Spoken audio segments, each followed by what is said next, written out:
Ну і спадарства, нарэшце, да высокага візіту, да візіту на высокім узроўні, бо ў Беларусь прыляцеў султан Аману і з аэрапорту кіраўнік гэтай невялікай арабскай дзяржавы скіраваўся адразу ў палац незалежнасці. Там афіцыйная фотасесія перацякла ва ўласна перамовы. Асаблівую ўвагу, як сціпла паведаміла прэс-служба Лукашэнкі, надалі эканоміцы ды інвестыцыям.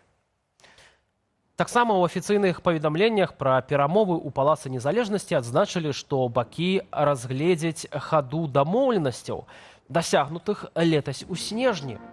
Тады Лукашенко наведаў Аман і, як паведамляе ягоная прэс-служба, размова вялася не толькі пра стратэгічныя кірункі ўзаемадзеяння, але і пэўныя планы, а менавіта пра стварэнне ў Амане хабу беларускай прадукцыі для паставак на рынкі краінаў рэгіёну і пра фармаванне супольных прадпрыемстваў. З намі на сувязі Евген Красулін, кандыдат гістарычных навук.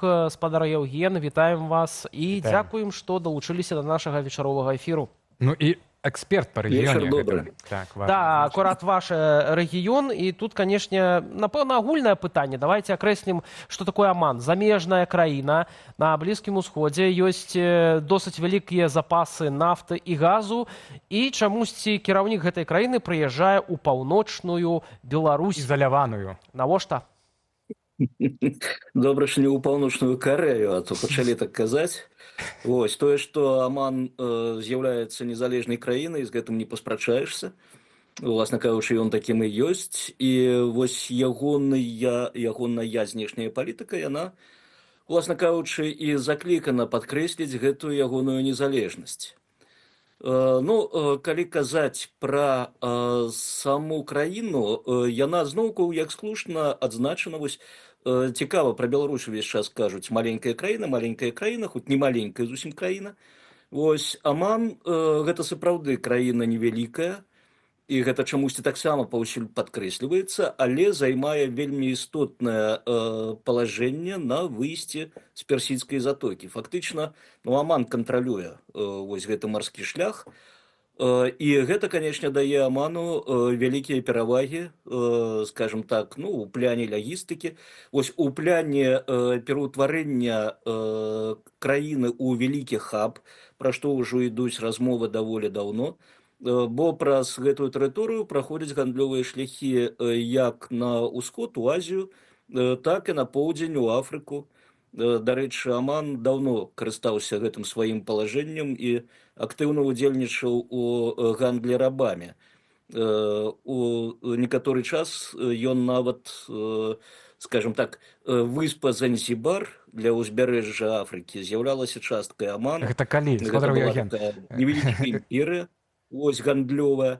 І цяпер Аман, уласна кажучы, можа прыгадаць пра свае вось гэтыя гістарычныя навыкі, ну, конечно, не пра гандль рабамі, спадзяюся, но, тым не менш, пра перавалку тавараў на азіяцкія і афрыканскія рынкі, канечне, гэтая краіна можа думаць і думаць паспяхова і, уласна кажучы, уцелаішчваць гэтыя свае ідэі. І вось Аман, ён і хоча на гэтым будаваць, у тым ліку, бо зноўку, як вы слушна адзначылі, у краіны вялікія запасы вуглевадародаў, але Аман, як любая нармалёвая краіна, імкнецца, ну, скажем так, дыверсіфікаваць гэтыя свае крыніцы прыбытку, і аманцы яны разлічваюць вось у прыватнасці на транзіт тавараў, бо гэта вельмі істотная зноўку марская перавалка грузаў. Таксама Аман, ну, судзячы па публікацыях, у тым ліку судзячы па публікацыях у сувязі з візітам султану, яны разлічваюць і на развіццё IT-сферы. І тут нават у некаторых публікацыях аманскіх гучаць меркаванні, што Беларусь ім дапаможа у гэтай справе, у гэтай сферы, бо, маўляў, Беларусь вельмі шмат інвестуе у гэтую сферу, і таму у яе вялікія поспехі. Разам з тым, вось, калі Лукашенко наведаваў гэтую краіну, тады прапаганда казала, што, маўляў, ну, гэтыя размовы адбываюцца ў пазаўкрытым такім фармаце, бо грошы любяць цішыню. І Лукашенку зацікавіла перспектыва гандлю хутчэй не з Аманам, а праз Аман. Ці штосьці, на ваш погляд, вось змянілася за гэты час? Ці Лукашенка некім іншым цяпер чынам разглядае Аман як перспектыўны рынок і, канешне, перадусім парты аманскі? Значыць, што ён разглядае, уласна кажучы, любыя знешнія кантакты Лукашэнкі варта, як і раней, а можа нават у большай ступені разглядаць менавіта як палітычная акцыя. Не эканамічная, там, не разлічаная на нейкую перспектыву, у тым ліку перспектыву эканамічнай супрацы, а хутчэй гэта палітычная акцыя, якая дэманструе прысутнасць гэтага чалавека на міжнароднай арэне. Аман вельмі зручны партнер для такіх вось сустрэчаў, для такой карцінкі, як цяпер мы назіраем, бо кіраўніцтва, цяперашняе кіраўніцтва Амана, яно схільна, уласна кажучы, да развіцця сваіх адносінаў з Расіяй, у першую чаргу. Ну і тут, канечне, вось Беларусь, дакладней рэжым Лукашэнкі, вельмі блізка, які стаіць да Расіі, ён, власна кажучы, атрымлівае і свае нейкія крохі вось ад гэтай прагі да супрацы з Расіяй.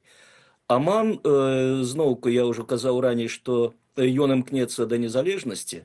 Уласна, краіна, гэта былы пратэктарат Вялікай Брытаніі і вельмі шчыльныя сувязі з Брытаніяй традыцыйныя, і цяпер, уласна кажучы, яны падтрымліваюцца, но цяперашняе кіраўніцтва, яно так хоча крышачку зноўку, вось як дыверсіфікаваць эканоміку, так і знешнюю палітыку таксама. І прадэманстраваць вось сваю незалежнасць, сваю шматвектарнасць. Аман, дарэчы, у гэтым годзе спрабаваў выступіць у тым ліку спонсорам перамоваў паміж Злучанымі Штатамі і Іранам па ядравай праграме Ірану. І таксама Аман спрабаваў, уласна кажучы, працягвае спрабаваць зблізіцца з Расіяй, і прычым зблізіцца таксама хутчэй у сферы палітыкі, хутчэй у сферы вось гэтых, скажем так, адносінаў дэманстрацыйных, не столькі эканоміка. Вось зрабілі, падаецца, з Беларусі таксама у Аман летаюць самалёты, з Масквы таксама летаюць з Расіі. Зрабілі некалькі рэйсаў бесперасадкавых наўпрост з Расіі ў Аман. Высветлілася, што не так папулярна гэтая дэстынацыя. Ну, власна, таму што адмянілі візавы рэжым паміж Расіяй і Аманам, і цяпер збіраюцца таксама адмяніць паміж Беларусю і Аманам. Ужо разглядаецца гэтае пытанне, ці будзе гэты кірунак для беларусаў папулярны, спадар Еўген. Вось я і кажу, спрабую да гэтага падысці, што эканоміка тут, скажем, адстае ад палітыкі даволі заўважна, бо нават разлік на турызм, на нейкія культурніцкія сувязі, што пойдзе плыня расійскіх турыстаў, зноўку якім даволі моцна абмежавалі магчымасці падарожнічаць, што яны скарыстаюцца гэтым кірункам і паедуць туды, але назіраем падзенне інтарэсу расейцаў да гэтага кірунку, і зноўку яны, скажем так, нават прыкрываюць некаторыя гэтыя простыя рэйсы, бо яны проста нерэнтабельны. Расейцам танней паехаць праз нейкі іншы там кірунак з перасадкамі ў той жа Аман, да і зноўку. Аман гэта хутчэй перасадкавае месца, каб потым далі ўжо падарожнічаць у Афрыку, у Азію. І такім чынам, вось, калі казаць пра эканамічныя наступствы гэтых візітаў, султан Аману здзейсніў візіт у красавіку, калі я не памыляюся, гэтага года ў Маскву.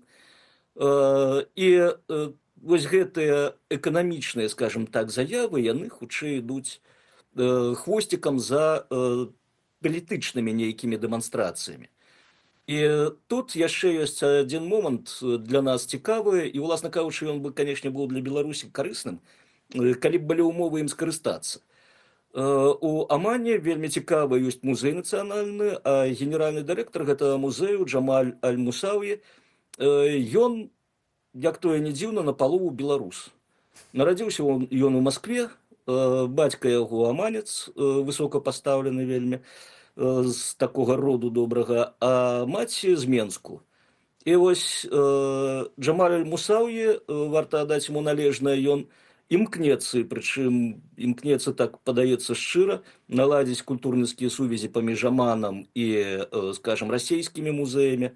Вось я ведаю, што з Эрмітажам былі нейкія праекты, з беларускімі музеямі.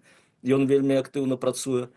Вось, і гэта быў бы добры, скажем так, праваднік інтарэсаў Беларусі, і зноўку ведаў пра Аман і пра гэты рэгіён для беларусаў. Но зноўку у нас такая спецыфіка сітуацыі, што гэтыя добрыя перспектывы, на жаль, перакрэслены. Вось гэтымі вось зноўку карцінкамі, якія мы цяпер назіраем на тэлеэкране. Так, спадару агент, то наши люди в Омане есть, это добра, так, это больше для логистики. Сённяшні визит это больше палітычная акция, але летась Беларусь и Оман заключили конкретную экономичную дамову об супрацоўніцтве. Это Карва Моторс з боку Омана і з беларускага боку два прадпрыемствы, Амкадор, які мы ведаем месяцамі недавно быў на межы банкрутства і нацыяналізаванай дзяржавай, адабраны ў Шакуціна, так, пакет акцый.